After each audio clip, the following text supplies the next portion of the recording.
கர்த்தருடைய பரிசுத்த நாமத்துக்கு மகிமை உண்டாவதாக. இந்த நாளிலும் கூட ஆண்டவருடைய சமூகத்தில் வந்து புதிய கிருபைகளை பெற்றுக்கொள்ளும்படி கர்த்தருடைய சமூகத்தில் வந்திருக்கிற உங்கள் யாவரையும் ஆண்டவர் இயேசு தாமே ஆசீர்வதிப்பாராக. இந்த நாளிலும் தியானத்துக்கென்று ஆண்டவர் கொடுத்திருக்கிற வேத பகுதி ஏசாயா தீர்க்கதரிசன புஸ்தகம் 56வது அதிகாரம் 6வது வசனம் 7வது வசனத்தை நான் வாசிக்கிறேன்.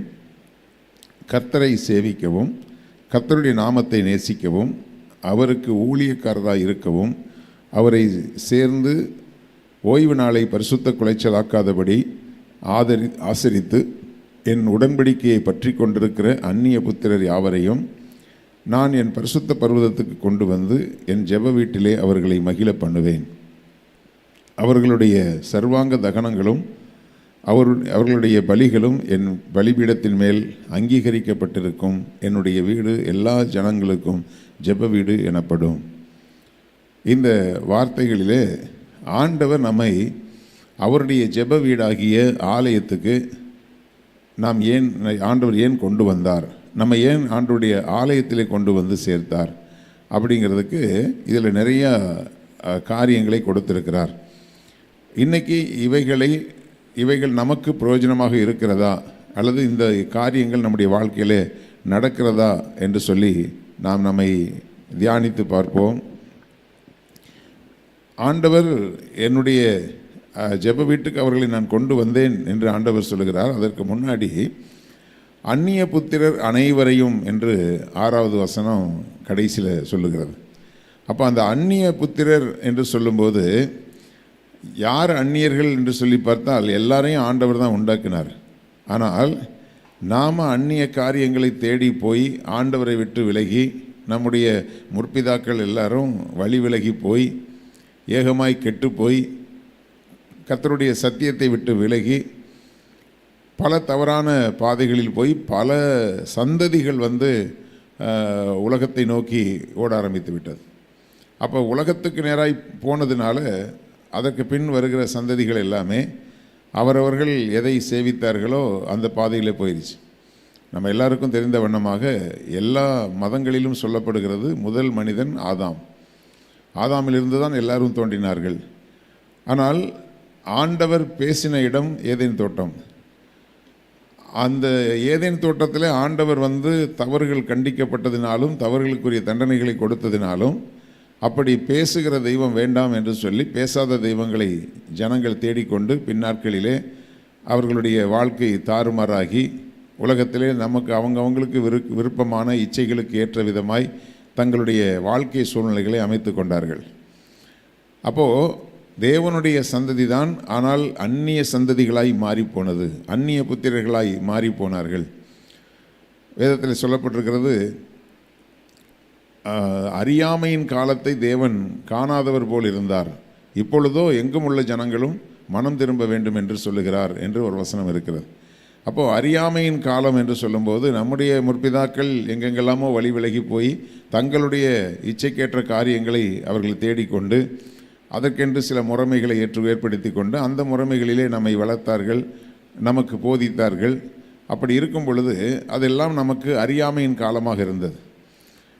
சத்தியத்தை அறிகிற அறிவு நமக்குள்ளே வரும் பொழுது அந்நிய புத்திரராய் மாறிப்போன நம்மை மீண்டுமாய் அவர் சேர்த்து கொள்ளுகிறார். அப்படி சேர்த்து கொண்ட அனைவரையும் தான் அவருடைய பரிசுத்த பர்வதத்துக்கு கொண்டு வந்து அவருடைய ஜெப வீட்டிலே மகிழ பண்ணுகிறார். இது நம்முடைய வாழ்க்கையில் நடந்து கொண்டிருக்கிற காரியம். அது இந்த ஜென்ரேஷனில் இருக்கலாம், அல்லது இதுக்கு முந்தின ஜென்ரேஷனில் இது நடந்திருக்கலாம், அல்லது சில தலைமுறைகளுக்கு முன்பு உங்களுடைய வாழ்க்கையிலே உங்களுடைய தாத்தா பாட்டி பூட்டம் பூட்டி அவங்களுடைய காலங்களில் இது நடந்திருக்கலாம். ஆண்டவருடைய சந்ததிகளாக மாற்றப்பட்டது இருக்கலாம். ஆனால் கர்த்தருடைய பிள்ளைகளே, ரட்சிப்பு என்பது வாரிசுப்படி வருகிறதும் இல்லை, பரம்பரையாக கடந்து வருகிறதும் இல்லை. ரட்சிப்பு என்பது ஒவ்வொருடைய தனிப்பட்ட வாழ்க்கை. ஒவ்வொரு மனுஷனும் ரட்சிக்கப்பட்டால் மட்டும்தான் பரலோக ராஜ்யத்துக்கு போக முடியும். ஒரு உலக பிரகாரமான ஒரு படிப்பு எடுத்துக்கொண்டால் ஒரு அப்பா டாக்டராக இருக்கிறதுனால பிள்ளையை டாக்டர்னு யாரும் அங்கீகரிக்கிறது இல்லை. பிள்ளையும் தனிப்பட்ட முறையில் அவங்க டாக்டராகவோ என்ஜினியராகவோ அல்லது ஒரு டீச்சராகவோ அவங்க அதற்கான படிப்பு படித்தால் மட்டும்தான் அரசாங்கம் அவர்களை அங்கீகரித்து அவர்களை டீச்சர் என்று சொல்லலாம் அல்லது ஒரு டாக்டர் என்று சொல்ல முடியும். அரசு அங்கீகரிக்காமல் சில பேர் வந்து டாக்டர் பட்டம் அவங்களே போட்டுக்கிட்டாங்கன்னா போலி டாக்டர் என்று அவர்களுக்கு பேர். ஒரு குறிப்பிட்ட காலகட்டத்தில் அவர்கள் இந்த உலகத்தில் தண்டிக்கப்படுகிறார்கள். அதுபோல் அநேக நேரங்களில் நாம் தாத்தா பாட்டியுடைய நற்கிரியைகளை வைத்துக்கொண்டு அல்லது நம்முடைய அப்பா அம்மாவுடைய ஜெபத்தை வைத்துக்கொண்டு அப்பா அம்மாவுடைய நற்கிரியைகளை வைத்துக்கொண்டு நாம் கிறிஸ்தவர்கள் என்று சொல்லி கொண்டிருக்கலாம். அது ஆண்டவருடைய பார்வையில் அது போலியான ரட்சிப்பு. ரட்சிப்பு என்பது ஒவ்வொரு மனிதனும் ஆண்டவரோடு கொண்டுள்ள உறவையும் ஆண்டவருக்கு தன்னை அர்ப்பணித்திருக்கிறதையும் வைத்து தான் அவர்கள் அவருடைய பிள்ளைகளாய் மாற முடியும். அவருடைய நாமத்தின் மேல் விசுவாசம் உள்ளவர்களாய் அவரை ஏற்றுக்கொண்டவர்கள் எத்தனை பேர்களோ அத்தனை பேர்களும் அவருடைய பிள்ளைகளாகும்படிக்கு அதிகாரம் கொடுத்தார் என்று வேதம் சொல்கிறது. அப்படின்னா அதிகாரங்கிறத ஒரு அத்தாரிட்டியே, நீ ஏசப்பாவுடைய பிள்ளைன்னு சொல்கிறதுக்கு உனக்கு ஒரு அத்தாரிட்டி வேணும்னு சொன்னால் அவர் உன்னை அங்கீகரிக்கணும். அப்போது நம்மை அப்படித்தான் நம்ம ஆண்டவரை அறியாத காலங்களிலே, அறியாத சூழ்நிலைகளிலே, பாவத்திலே வாழ்ந்த காலங்களிலே ஆண்டவருடைய வசனம் நமக்கு நேராக கடந்து வந்தது. ஆண்டவர் நம்மை கொண்டு வந்து அந்நிய புத்திரராக இருந்த நம்மை அவருடைய பரிசுத்த பர்வதத்துக்கு கொண்டு வந்தார். கொண்டு வந்ததனுடைய நோக்கம் என்ன அப்படிங்கிறது தான் இந்த லிஸ்ட்டில் கொடுத்துருக்கிறாரு. கர்த்தரை சேவிக்கவும். அப்போது கர்த்தரை சேவித்தல் என்று சொன்னால் ஆண்டவர், அதாவது சர்வ் த லார்ட் அப்படின்னு வரும். ஆண்டவரை சேவிக்கிறது அப்படின்னா அவருக்கு வேலை செய்கிறதுக்கு, அவருடைய ஊழியம் செய்கிறதுக்கு அல்லது அவருக்கு சேவை செய்கிறதற்காக. சேவித்தல் என்றால் சேவை செய்கிறவர்களுக்கு பேர் தான் அவர்கள் சேவகம் பண்ணுகிறார்கள் என்று தமிழில் சொல்லுவாங்க. அப்போ அந்த சேவித்தல் என்று சொல்லும்போது ஆண்டவருக்கு பணிவிடை செய்யும்படியாக. நீங்கள் உலக பிரகாரமாக ஏதாவது வேலையில் இருக்கலாம். அப்போது அந்த உலக பிரகாரமான வேலையில் இருக்கிறவர்கள் ஊழியம் செய்ய முடியுமா, ஆண்டவருக்கு சேவை செய்ய முடியுமா என்றால் சேவை செய்ய முடியும். நானும் உலக வேலைகளில் இருந்து ஆண்டவருடைய ஆலயத்தில் கொடுக்கப்படுகிற சேவைகளை செய்து ஆண்டவருக்காக ஊழியம் செய்து ஒரு குறிப்பிட்ட காலகட்டத்துக்கு பிறகு தான் நான் முழு நேரமாக கர்த்தருடைய ஊழியத்துக்காக வந்தேன். அதே போல் எத்தனையோ பரிசுத்தவான்களுடைய ஊழியங்களை பார்த்திங்கன்னா அவர்கள் அவர்களுடைய அந்த ஆண்டவர் மேலே வைத்திருக்கிற வாஞ்சை நிமித்தமாய் ஆண்டவருடைய ஆலயத்தோடு இணைக்கப்பட்டு அங்கே ஆண்டவரை சேவிக்கும்படியான ஒரு வாஞ்சை வரும். சில பேர் ஆண்டவரை கும்பிட்றதுக்கு வருவாங்க. ஆண்டவரை கும்பிட்றதுக்கு எங்கே இதுக்கு போகிறீங்க, சர்ச்சுக்கு, ஏசப்பாவை கும்பிட்றதுக்கு. கும்பிட்றது யார் அப்படின்னு சொன்னால் அரசியல்வாதிகள் தான் பார்த்தோன்னே கும்பிடுவாங்க. ஒரு காரியம் ஆகணுங்கிறதுக்காக எலெக்ஷனுக்கு முன்னாடி கும்பிட்டுட்டே வருவாங்க. நான் அடிக்கடி சொல்லுவேன், எலெக்ஷன் டைமில் அவங்க நம்மளை கும்பிடுவாங்க. அவங்க எலெக்ஷனில் ஜெயிச்சுட்டு அவங்க மந்திரி ஆகிட்டாங்கன்னா அப்புறம் நம்ம தான் போய் அவங்கள கும்பிட்டு நிற்கணும். ஆனாலும் பார்த்த உடனே ஒரு கிறிஸ்தவ அமைச்சர், போன ஆட்சியில் ஒரு கிறிஸ்தவராக இருக்கக்கூடிய ஒரு அமைச்சர், ஒரு சபையில் ஒரு பிரச்சனை ஆகிடுச்சு, சரி அவர் கிறிஸ்தவராச்சே, அவரை போய் பார்க்க போகலாம் அப்படின்னு சொல்லி அந்த போதகர் போய் பார்க்க போனார். போகும்போது அவர் வாக்கிங் போகிறதுக்கு கிளம்பிகிட்டு இருந்தார். அப்போ போகும்போது அவர்கிட்ட போயிட்டு, ஐயா இந்த மாதிரி விஷயம் அப்படின்னா, அதெல்லாம் நீங்கள் அங்கே போய் சொல்லுங்கள் போங்க அப்படின்ட்டு போயிட்டார். ஆனால் அதே ஆள் தான் வீடு வீடாக சர்ச்சாக போய் கையெடுத்து கும்பிட்டுட்டு, எல்லோரும் எனக்கு ஓட்டு போட்டுருங்க, நாங்கள் உங்களுக்கு சேவகம் பண்ணுவோம், உங்களுக்கு சேவை செய்வோம் எல்லாம் சொன்னாங்க. ஆனால் எலெக்ஷன் முடிஞ்சதுக்கப்புறம் அந்த கும்பிடு போயிடுச்சு, காரியம் முடிஞ்சதுக்கப்புறம் கும்பிடு போயிடுச்சு. அப்போ இந்த ஆண்டவரை கும்பிட்றதுக்கெலாம் நமக்கு ஆலயத்துக்கு வர்றவங்க காரியம் முடிஞ்சவொடனே கும்பிட்றதை நிறுத்திடுவாங்க அல்லது கடமைக்காக வந்துட்டு போயிட்டுருப்பாங்க. நம்ம ஆலயத்தில் ஆண்டவரை கும்பிட்றதுக்காகவோ வணங்குறதுக்காகவோ வருகிறதில்லை. ஆண்டவர் நம்மை அவருடைய ஜெப வீட்டுக்கு கொண்டு வந்ததனுடைய நோக்கமே அவருக்கு சேவை செய்யும்படியாக, கர்த்தரை சேவிக்கவும், கர்த்தருடைய நாமத்தை நேசிக்கவும். அப்போ எப்போ நம்ம அவருக்கு சேவகம் பண்ணுவோம் அப்படின்னு சொன்னால் அவரை நேசிக்கிறவர்களால் தான் ஆண்டவருக்கு சேவை செய்ய முடியும். அப்போது ஏதோ ஒரு விதத்தில் சுவிசேஷம் அறிவித்து ஆத்துமாக்களை ஆதாயப்படுத்துகிறதோ அல்லது சபையில் நடக்கக்கூடிய ஜெபங்களில் கலந்து கொள்கிறதோ அல்லது சபையில் மூலமாக நடக்கிறதான வீட்டு கூட்டங்கள் மற்ற கேர்சல் ஊழியங்கள் மூலமாக அந்த ஊழியத்தை செய்கிறதோ அல்லது ஊழியங்களை தாங்கும்படியாக அவங்க சபைக்கு பொருளாதார ரீதியில் உதவி செய்கிறதோ, ஏதோ ஒரு விதத்தில் கர்த்தருக்கென்று நாம் சேவை செய்யக்கூடியவர்களாக, ஒன்று நாம் சேவை செய்ய வேண்டும், இல்லை என்றால் சேவை செய்யப்படுகிறதற்கு ஏதுவான ஒத்தாசைகளை நாம் அளிக்க வேண்டும். ஏதோ ஒரு விதத்தில் நாம் கர்த்தருக்கென்று சேவை செய்யணும். செய்கிறதிலே நீங்கள் திருப்தி அடைந்து விடக்கூடாது. ஏன்னா நேசம் என்பது ஒரு தகப்பனுக்கும் ஒரு தாய்க்கும் செய்கிற சேவகம் என்பது ஒரு குறிப்பிட்ட நாட்கள் அல்ல, முடிவு பரியந்தும் நிலைத்திருப்பவன் தான் ரட்சிக்கப்படுவான்னு சொல்கிறார். அப்போ கடைசி வரைக்கும் சில பேர் ரட்சிக்கப்பட்டு ஆரம்பத்தில் நல்ல ஆண்டவருக்கு சேவை செய்து கொண்டிருப்பாங்க. அதற்கு பிறகு ஆண்டவரை தேடுகிறதில்லை, ஆண்டவருடைய ஆலயத்துக்கு வருகிறதில்லை, ஜெபிக்கிறதில்லை, அது ஒழுக்கமாக ஆலயத்துக்கு சரியான எல்லா ஆராதனைகளையும் வருகிறது கிடையாது. அதுக்கு கீழே அதுக்கும் வார்த்தை சொல்லப்பட்டிருக்கிறது, அவருக்கு ஊழியக்காரராக இருக்கவும். முதல்ல சேவிக்கிறது, அவரை நேசிக்கிறது ஆண்டவரே நம்மை இவர்கள் ஊழியம் செய்கிறார் என்று அங்கீகரிக்கணும். அது முழு நேர ஊழியமோ பகுதி நேரமோ ஊழியமோ, அந்த ஊழியத்தை ஆண்டவர் அங்கீகரித்து ஊழியக்காரராக இருக்கிறாங்கன்னு ஆண்டவர் சொல்லணும். ஏன்னா நம்ம செய்கிற ஊழியத்தை பார்த்து தான் ஆண்டவர் நம்மை ஊழியக்காரன் என்று சொல்லுவார் ஆண்டவர். அப்போது ஊழியக்காரராக இருக்கவும் அவரை சேர்ந்து ஓய்வு நாளை பரிசுத்த குலைச்சலாக்காதபடிக்கு ஆசரித்து, அந்த வார்த்தையை நல்லா கவனிங்க.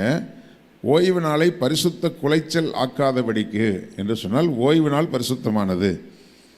அந்த ஓய்வு நாளை எப்படி பரிசுத்த குலைச்சல் ஆக்கிறது என்று சொன்னால், நினச்சா ஆலயத்துக்கு வருகிறது, நினச்சா தேவனை சேவிக்கிறது, நினச்சா ஆராதனைக்கு வந்து கலந்து கொள்கிறது, இல்லைன்னா 2-3 வாரம் எங்கே போகிறாங்கன்னே தெரியாது.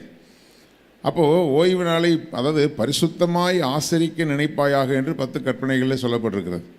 அப்போது ஓய்வு நாளை ஆசரிக்கிறது, இப்போ எல்லாருக்கும் ஓய்வு நாள் தான், ஞாயிற்றுக்கிழமை ஆனால் எல்லாருக்கும் ஓய்வு நாள் தான். உலக ஜனங்கள் என்ன பண்ணுறாங்க, பீச்சுக்கும் பார்க்குக்கும் போயிட்டு இல்லை சினிமா தேட்டருக்கு போய் அந்த ஓய்வு நாளை பரிசுத்தமாய் அவர்கள் ஆசரிக்கிறது இல்லை. தங்களுடைய வாழ்க்கைக்கு தேவையான முறைமையின்படி அவர்கள் வந்து ஏதோ ஒரு விதத்தில் தங்களுடைய இச்சைகளுக்கு ஏற்ற விதமாகவோ அல்லது அவங்களுடைய பொழுதுபோக்குக்காகவோ அதை நிறைவேற்றி கொள்கிறாங்க. சில பேருக்கு வந்து ஆஃபீஸுக்கு போகிற ஆளுங்களுக்கெல்லாம் ஞாயிற்றுக்கிழமை ஆனால், அதுவும் சில கூலி வேலை செய்யக்கூடியவர்களை பார்க்கும்போது சனிக்கிழமை நைட் ஆனால் ஃபுல்லாக தண்ணி அடிச்சுட்டு அடுத்த நாள் முழுக்க போதையிலேயே இருக்கிறது. அப்போது அவங்களும் ஓய்வு நாளை ஆசரிக்கிறாங்க. நீங்கள் நினைக்கக்கூடாது கிறிஸ்தவர்கள் மட்டும்தான் ஓய்வு நாளை கொண்டாடுறாங்கன்ட்டு. அவங்களுக்கு ஓய்வு நாள்னால் அவங்களுக்கு கொண்டாட்டத்தின் நாள் அப்படிங்கிறது எதுனா, ஓய்வு நாள் அன்னைக்கு அவங்களுடைய விருப்பத்தின்படி போதையிலையோ அல்லது அசுத்தமான நண்பர்களோட ஊரை சுற்றுறதுலையோ ஏதோ ஒரு விதத்தில் அவங்களும் ஓய்வு நாளை ஆசரிக்கிறாங்க. அவர்களெல்லாம் பரிசுத்தமாய் ஆசரிக்கிறது இல்லை. ஆனால் சத்தியத்தை அறிந்து ரட்சிக்கப்பட்டிருக்கிற தேவ பிள்ளைகள் அந்த நாளை பரிசுத்தமாய் நம்ம ஆசரிக்கிறோமா அப்படிங்கிறது தான் ரொம்ப முக்கியம். அல்லது இப்படி கூட எடுத்துக்கொள்ளலாம், ஓய்வு நாளை பரிசுத்தமாய் ஆசரிக்கிறோமா அசுத்தமாய் ஆசரிக்கிறோமாங்கிறது முக்கியம். ஓய்வு நாளில் கர்த்தரை ஆராதிக்கிற நேரத்தில் நீங்கள் யார் வீட்டு கல்யாணத்துக்கோ நீங்கள் போகிறீங்க அப்படின்னு சொன்னால் பரிசுத்த குலைச்சல் ஆக்குறீங்க.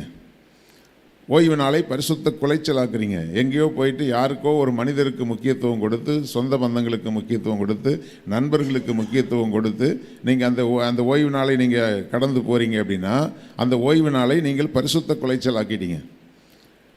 அது ஒரு பெரிய தேவனுடைய பார்வையில் அது பயங்கரமான ஒரு குற்றம். நிறைய விசுவாச பிள்ளைகளுக்கு தெரியறதில்லை. வீட்டில் இருந்தே நம்ம பார்த்துக்கலாம். சில நேரத்தில் பார்த்திங்கன்னா ஆன்லைனில் பார்த்திங்கன்னா இங்கே தட்டினா அங்கே தட்டினா எங்கே தட்டினாலும் ஆராதனை வந்துகிட்டு இருக்குது. நான் எப்போவுமே சொல்லுவேன், இன்றைக்கி இந்த தினமும் காலையில் ஜெபத்தில் வந்து நீங்கள் கலந்து கொள்ளுகிற இந்த சபை சாராத மற்ற விசுவாச பிள்ளைகளுக்கு ஞாயிற்றுக்கிழமை ஆனால் நீங்கள் உங்களுக்கு தேவன் நியமித்த ஆலயத்தில் போய் நீங்கள் கர்த்தரை ஆராதிக்கணும். அன்னைக்கு உட்கார்ந்து இங்கே இருக்கிற ஆராதனையை நீங்கள் பார்த்து கொண்டிருக்கக்கூடாது. அதுதான் பரிசுத்தமாய் ஆசரிக்க நினைப்பது. நீங்கள் போயிட்டு அந்த ஆராதனை முடிந்து வந்ததுக்கு பிறகு ஆன்லைனில் அந்த செய்தி இருக்கும், அந்த ஆராதனை இருக்கும், அதுக்கப்புறம் நீங்கள் போட்டு பார்த்துக்கலாம், அதில் தப்பு கிடையாது. ஆனால் உங்களுக்கென்று தேவன் நியமித்த திருச்சபையிலே நீங்கள் போய் அந்த ஓய்வு நாளிலே ஆண்டவரை ஆராதிக்க வேண்டும். நீங்கள் ஃபோனை பார்த்து ஆராதிக்கிறது யாருக்குன்னா கை கால் முடியாமல் கிடக்கிறவங்களுக்கு, படுக்கையில் இருக்கிறவங்களுக்கு தான் ஆன்லைனில் ஆராதனை அட்டன் பண்ணுறது.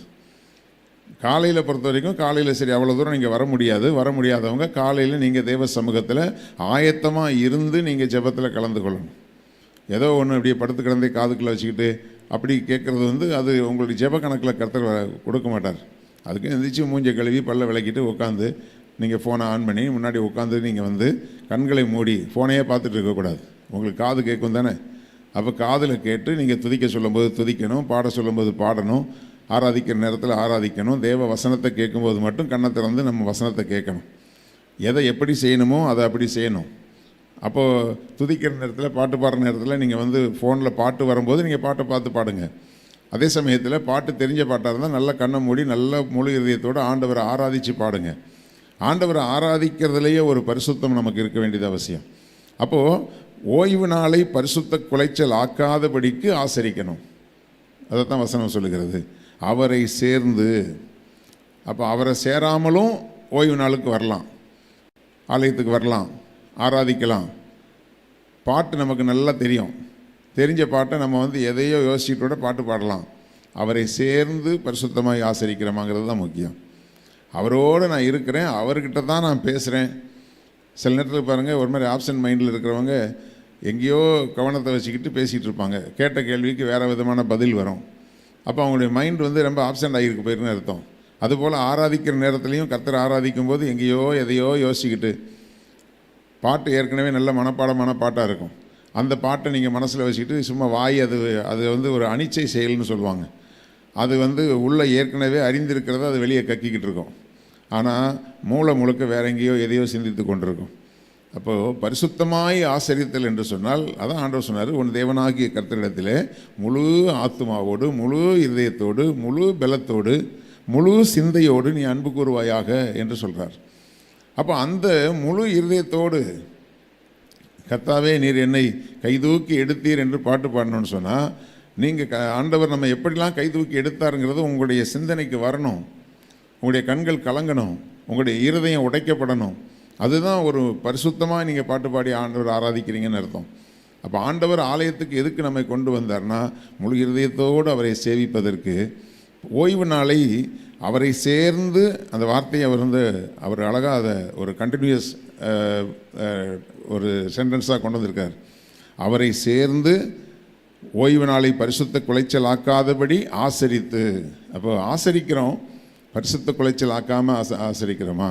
சில பேர் இன்றைக்கி பார்த்தா அண்ணன் வீட்டில் கல்யாணம், அக்கா வீட்டில் கல்யாணம், அதனால் ஹெட்ஃபோனில் காதில் மாட்டிக்கிட்டு இப்படியே போயிட்டு ட்ராவல் பண்ணிக்கிட்டு இப்படி ஆண்டவரை ஆராதிக்கலாம்னு சொன்னால், உண்மையாக ஆண்டவரை நேசிக்கிற கர்த்தருடைய பிள்ளைகள் ஆராதனை இருக்கிற அன்னைக்கு எந்த ஒரு ஃபங்க்ஷனுக்கும் அந்த டைமில் போக மாட்டாங்க, அந்த டைமில் ட்ராவலிங் வைக்க மாட்டாங்க. நாளைக்கு நாளைக்கு உங்களுக்கு, அதாவது ஞாயிற்றுக்கிழமை ஒரு திருமணமோ ஏதோ ஒரு காரியம் ஊரில் இருக்குதுன்னு சொன்னால், அதுக்கு நீங்கள் ஒரு நாளைக்கு முன்னாடி போயிடுங்க. போயிட்டு காலையில் ஒரு அங்கே இருக்கக்கூடிய ஒரு ஆவிக்குரிய சபையில் நீங்கள் ஆராதனையை அட்டன் பண்ணிவிட்டு அதுக்கப்புறம் போங்க. அதுக்காக யாரும் உங்களை கோச்சிக்கிட்டாங்கன்னா தப்பே கிடையாது. நான் இது வரைக்கும் ஆண்டோடைய கிருபையில் எவ்வளவு நெருங்கின சொந்தங்களாக இருந்தாலும் அந்த ஊருக்கு நான் போனாலும் அங்கே ஒரு ஆராதனை அட்டன் பண்ணிவிட்டு அதுக்கு பிறகு தான் ஆலயத்துக்கு போவேன். ஏன் இவ்வளோ லேட்டாக வந்தேன் அப்படின்னு கேட்பாங்க. அவங்களுக்கு நம்ம அந்த நேரத்துக்கு, எனக்கு எந்த சூழ்நிலையிலையும் நீங்கள் மறுதளிக்காமல் சொல்லணும், எனக்கு ஞாயிற்றுக்கிழமை ஆராதனைக்கு போகாமல் நான் எங்கேயும் போக மாட்டேன்.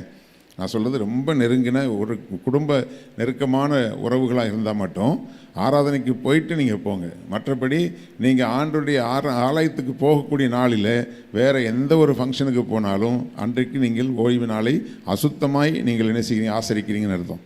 அது மாத்திரமல்ல, என் உடன்படிக்கையை பற்றி கொண்டிருக்கிற அந்நிய புத்திரர். அப்படின்னா நம்ம அந்நியர்களாக இருந்தோம், பாளையத்துக்கு புறம்பே இருந்தோம், ஆண்டுடைய அன்பை அறியாமல் இருந்தோம். இப்போ ஆண்டுடைய அன்புக்குள்ளே நம்ம வந்துட்டோம். வரும்பொழுது அவருடைய உடன்படிக்கையை பற்றி கொண்டு, ஆண்டவரோடு கூட நீங்கள் ஞானஸ்நானம் எடுக்கும்போது என்ன உடன்படிக்கையை பற்றி கொண்டீர்களோ, ஞானஸ்நானத்தின் மூலமாக தான் நம்ம ஆண்டவரிடத்தில் நம்ம உடன்படிக்கை செய்கிறோம். எப்போவுமே ஞானஸ்நானத்துக்கு கேட்குற ஒரு 3 கேள்வி என்னென்னு சொன்னால், நீங்கள் அதாவது சபை கூடி வர்றதை விட்டுறக்கூடாது, வேதத்தை வாசிக்கிறதை விடக்கூடாது, ஜெபிக்கிறதை விடக்கூடாது. அப்போது இந்த 3 காரியத்தையும் ஒப்புக்கொண்டு தான் நம்ம ஞானஸ்நானம் எடுக்கிறோம். அப்படி நம்ம உடன்படிக்கை பண்ணின அந்த உடன்படிக்கையை எத்தனை பேர் மீறி இருக்கிறீங்கன்னு யோசிச்சு பாருங்கள். அந்த நேரத்துக்கு ஞானஸ்நானம் எடுக்கும்போது கேட்கப்படுகிற கேள்விகளுக்கு அப்படியே செம்மறியாடு மாதிரி தலையாட்டிட்டு அதுக்கு பிறகு அந்த உடன்படிக்கையை கை கொள்ளுகிறதே கிடையாது. தேவனுடைய பிள்ளைகளை, அவருடைய உடன்படிக்கையை கைக்கு பற்றி கொண்டிருக்கிற அந்நிய புத்திரர் அனைவரையும் நான் என் பரிசுத்த பர்வதத்துக்கு கொண்டு வந்து, அதாவது ஜெப வீட்டுக்கு இன்னொரு பேர் வைக்கிறார், பரிசுத்த பர்வதம்.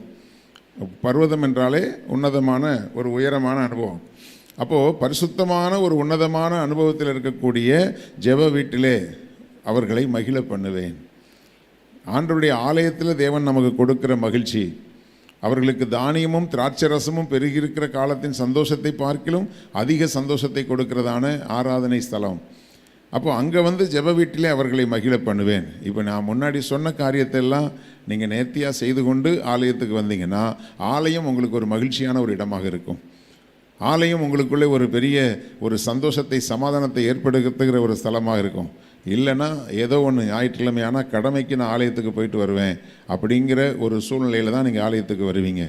ஆண்டவருடைய ஆலயத்துக்கு வருகிறது, நான் அப்பா வீட்டுக்கு நான் எப்போ போவேன், எப்போ அப்பாவை பார்ப்பேன்னு சொல்லி ஒரு திருமணமான ஒரு பெண் பிள்ளைகளுக்கு தான் அது தெரியும். திருமணமாகி அது கணவன் வீட்டுக்கு போயிட்டு தகப்பன் வீட்டுக்கு வர்றது நினச்ச நேரத்துக்கு வர முடியாத சூழ்நிலையில் இருக்கக்கூடிய அந்த பெண்ணுக்கு தகப்பனையும் தாயையும் எப்போ பார்ப்போன்னு ஒரு ஆசை இருக்கும். அந்த ஆசையோடு வாஞ்சையோடு அந்த தகப்பன் வீட்டில் அந்த சந்தோஷத்தை அவர்கள் கொண்டாடுகிறது போல வாரம் வாரம் நம்ம ஆலயத்துக்கு வரும் பொழுது தகப்பன் வீட்டுக்கு வர்றோம், ஆண்டவரை ஆசரிப்பதற்காக, ஆண்டவரை ஆராதிக்கிறதுக்கு வருகிறோங்கிற வாஞ்சையோட ஒரு நிமிஷத்தையும் வீணடிக்காமல் இருக்கக்கூடியதான அந்த சந்தோஷம்.